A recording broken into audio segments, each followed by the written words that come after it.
So that's, I mean, that's really cool. So you were talking about one time to me about your maternal grandmother, Virginia Sultan. So can you just let us know a little bit of who she was and why you dedicated your book to her? Why she's so important to you? Great question. Thank you for asking that question.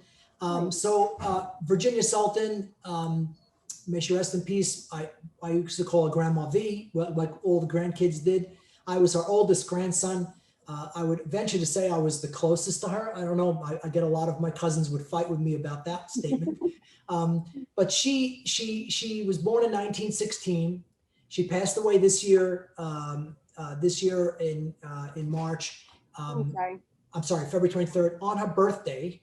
She was 104 years old, Wow. and she was in better shape than I was. She'd be running up and down the steps. We took her out to lunch just a month before she passed away, and she sat in the restaurant and had lunch with us. She was an amazing human being. My mother's mother. When my mother passed away, I thought my grandmother would not be able to breathe again, but she did, and she overcame not only that adversity, but a lot more. Death of her husband at a young age, the loss of her business burnt down to the ground, and she didn't have insurance. Unfortunately, she lost her son-in-law at a very young age. He was only in the 30 years old. So she really encapsulated what these 6 steps were. So what I write in the dedication is that she gave me basically 57 years of loving and of learning, and I'll never forget her. But what did she represent? Number 1, accepted things with faith and optimism. Number 2, her favorite sentence was, think positive, Jack. You know, if it's raining, we need the water. If it's sunny, enjoy the sun. She always would say that over and over. I've got plenty of videos of her on my iPhone that I could show you. You'll laugh.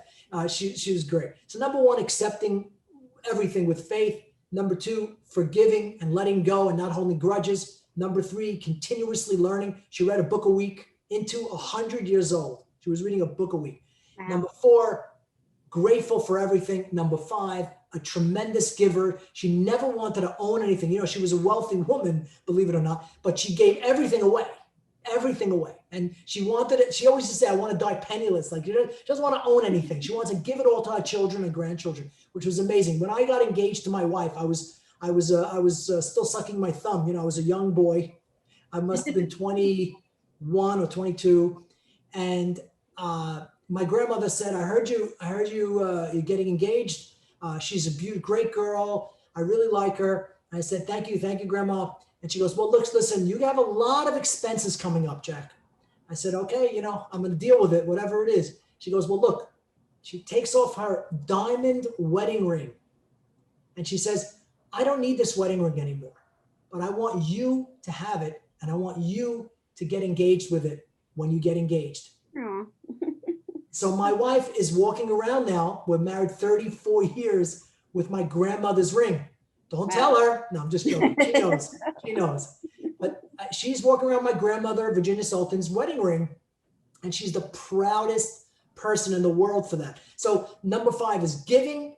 And finally, my grandmother she was a decisive action person. She took action all the time. She never sat back on her laurels. When she retired from her business, she was bored. So she went to work as a volunteer to help others in the retail space, you know, and then she worked for volunteer organizations, and she just didn't stop taking action. So she really represented all 6 steps for me, and that's why I thought dedicating the book was the right thing to do.